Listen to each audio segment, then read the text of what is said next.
Hi guys, welcome back to my YouTube channel Ghumakkad Badmash. कैसे हैं आप सब? उम्मीद करता हूं कि आप सब भी अच्छे होंगे। दोस्तों, आज हम चलेंगे भारत के अंतिम गांव माना गांव, जो भारत का आखिरी गांव है और यहीं से होकर पांडव स्वर्ग को गए थे।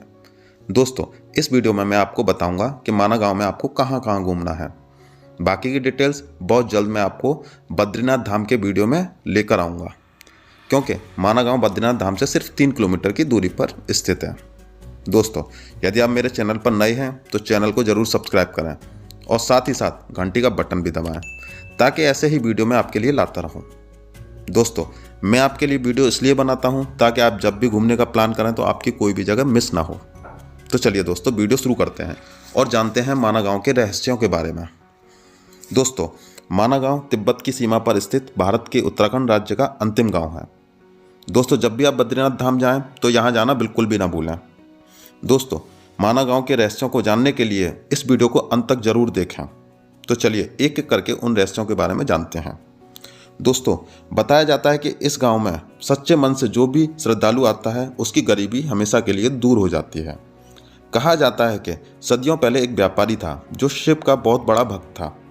एक बार व्यापारिक यात्रा के दौरान कुछ लुटेरों ने उसका सिर काट कर कत्ल कर दिया, लेकिन उसके बाद भी उसकी गर्दन शिव का जाप कर रही थी।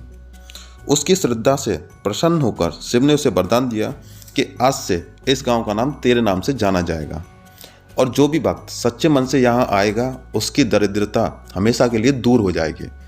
तभी से इस गांव का नाम माना गांव पड़ा। दोस्तों, अब इस गांव से जुड़े दूसरे रहस्य की बात करते हैं।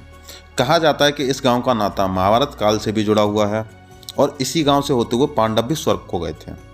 वहाँ के स्थानीय लोगों का यह भी कहना है कि यहाँ से स्वर्ग की 3 सीढ़ियाँ भी दिखाई देती हैं, जो कि पहले 5 थीं, परंतु वहाँ तक पहुँचना असंभव है।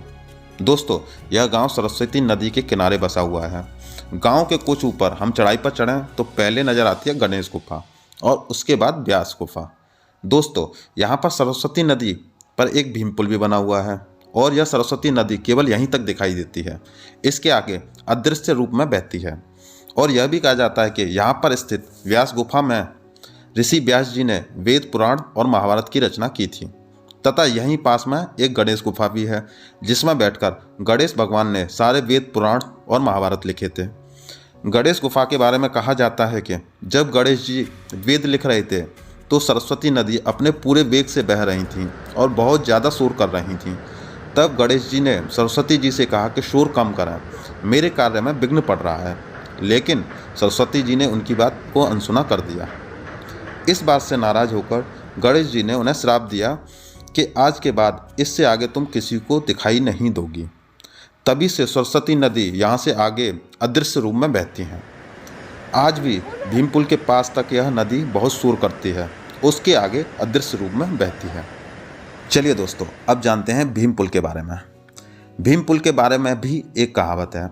कहा जाता है कि जब पांडव स्वर्ग जा रहे थे तब उन्होंने सरस्वती नदी से आगे जाने का रास्ता मांगा, लेकिन सरस्वती ने उनकी बात नहीं मानी और मार्ग नहीं दिया। तो भीम ने 2 बड़े पत्थरों को उठाकर उनके बीच में रख दिया और इस तरह से इस पुल का निर्माण हुआ। और यहाँ पर आपको आज भी भीम के पांव के निशान देखने को मिल जाएंगे, इसलिए इस पुल का नाम भीम पुल रखा गया। और यहीं पड़ती है भारत की अंतिम चाय की दुकान। दोस्तों, यहाँ पर आपको 2 या 3 चाय की दुकान देखने को मिल जाएंगी, परंतु स्थानीय लोगों का कहना है कि जो व्यास गुफा के पास दुकान है वही वास्तव में सबसे पुरानी दुकान है, जिसे अब तक बहुत सारे अवार्ड भी मिल चुके हैं, क्योंकि वही बहुत प्रसिद्ध है। दोस्तों, यहीं पास में पड़ता है वसुधा वाटरफॉल, जो कि भीम पुल से 5 किलोमीटर की दूरी पर है। इस वाटरफॉल में पानी 400 फीट की ऊंचाई से गिरता हुआ एकदम मोतियों की बौछार की तरह लगता है। दोस्तों, कहा जाता है कि इस पवित्र झरने का जल किसी भी पापी मनुष्य के ऊपर नहीं गिरता। दोस्तों, यहाँ तक आने के लिए आपको पैदल यात्रा करनी पड़ेगी, जिसमें आपको 3 से 4 घंटे लग जाएंगे। दोस्तों, अगर आप वसुधा वाटरफॉल जाने का प्लान कर रहे हैं तो कुछ खाने पीने के लिए ज़रूर ले जाएं, क्योंकि भीमपुल से आगे आपको कोई भी दुकान देखने को नहीं मिलेगी। दोस्तों, यहाँ आपको माता मूर्ति मंदिर भी मिलेगा, जो कि आपका काफ़ी पहले ही पड़ जाता है। कहा जाता है कि इसी जगह माता मूर्ति ने भगवान विष्णु को उनके बेटे के रूप में जन्म लेने के लिए विनती की थी, जिसके बाद विष्णु भगवान ने नर नारायण के रूप में जन्म लेकर माता मूर्ति की इच्छा पूरी की थी। दोस्तों अब बात करते हैं कि यहाँ आने का बेस्ट सीजन कौन सा है। तो वो है आपका मई से अक्टूबर के बीच का। और आपको कितना समय लग जाएगा यहाँ इन सारी जगहों को घूमने में। तो दोस्तों यदि मैं सिर्फ माना गांव की बात करूं, यानी कि बद्रीनाथ धाम को छोड़कर, तो आपको यहाँ एक दिन पूरा लग जाएगा यदि आप मॉर्निंग में जल्दी स्टार्ट करते हैं तो।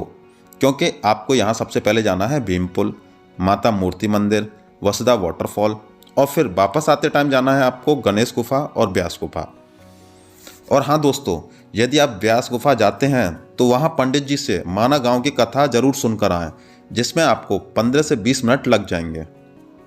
चलिए दोस्तों अब बात करते हैं कि यहाँ पर पहुँचा कैसे जाए।